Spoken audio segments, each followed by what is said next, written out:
province's beloved football team, the Saskatchewan Roughriders, is back in survival mode.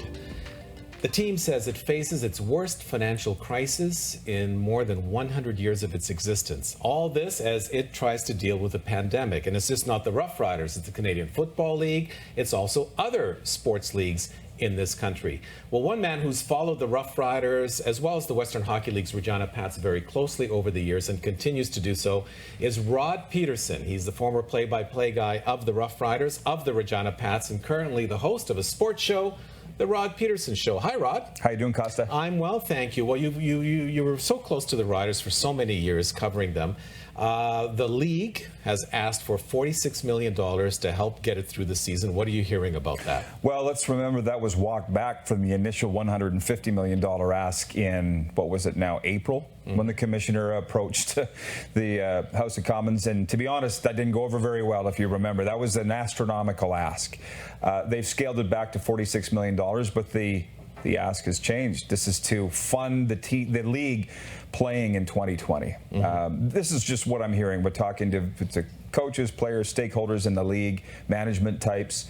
So I don't know where you stand on government funding of a pro sports league like that. I'm going kind of by what I hear. And what are you hearing about how Ottawa's feeling about this? That ideally it's going to come down to, quite frankly, whether Justin Trudeau feels the Canadian Football League is worth propping up or not. Obviously, CFL people feel that it is. It's their livelihood. But there's a lot of dovetails off this, and you can see where I'm coming at. There's a lot of Canadian leagues that are watching very closely how this plays out.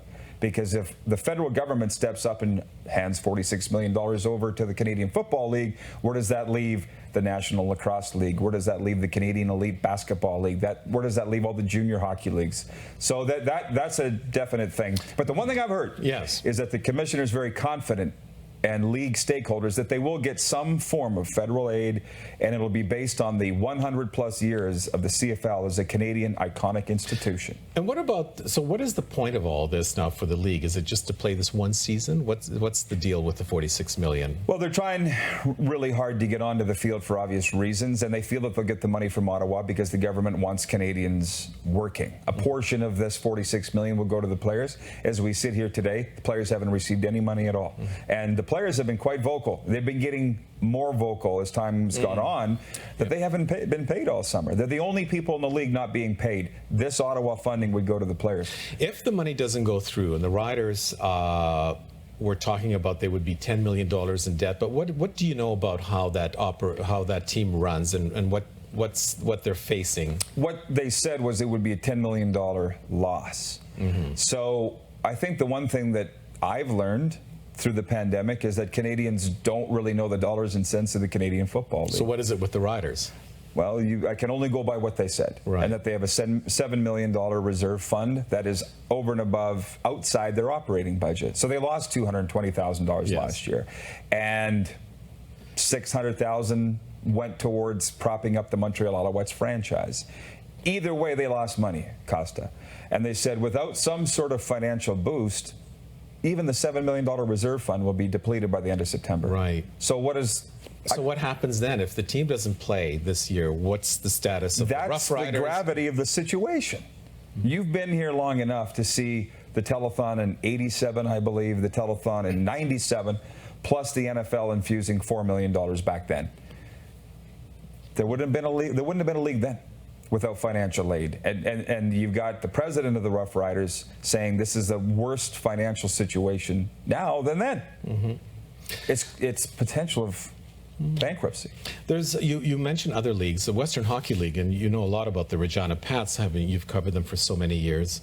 What's the status with junior hockey? It seems like so far away in September, but they may not be playing either. What have you heard? Well, I mean, there's a saying that the hockey season always starts right after Buffalo Days. And as you know, Buffalo Days has been canceled. But that's when the hockey guys come back from the lake, get in the office, and start getting ready for the season. What I'm hearing is that they've moved the season back to October 2nd start, but they still want to play all 68 games. They're talking about shortened numbers of training camps. Usually you'd have 50 players in a training camp. They're talking about having 30. And instead of extending it over 3 weeks, doing it over 10 days to cut numbers and cases potentially. But what's the feasibility of that financially if you can't play to full houses. You know because what? There's physical distancing involved. It's funny you people say are that. afraid to go to arenas. So what does that do to the bottom line of a team like the Regina Well, for Pats? one, in the BC League, the Vancouver Island Junior Hockey League said, listen, we're talking about playing, but right now we can't play hockey at all based on BC health. So it stands right now, you can't play hockey, period. They're looking at phase 2, phase 3, phase 4. Assuming everything stays the way it's going, they'll be able to play. Talking about, there's a difference between surviving and thriving. WHL saying we can play with 50% capacity in our arenas. That's just to fund operations. That's not to make any money. But I was just talking with a longtime junior guy the other day and said, I don't know how we're going to play. We get the players into Regina, let's say. You got school kids. Are they going to be in school? How are we don't have a bubble to put them in like the NHL and the NFL or certain leagues are doing. How are we going to make sure that they stay negative from coronavirus? There is no guarantee. So what's the likelihood of these sports teams even coming back after a year from now? Honestly, I would say hardly any likelihood at all.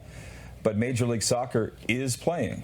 You know, they got to their tournament just began just over a week ago, and they're playing in Orlando, and they are playing.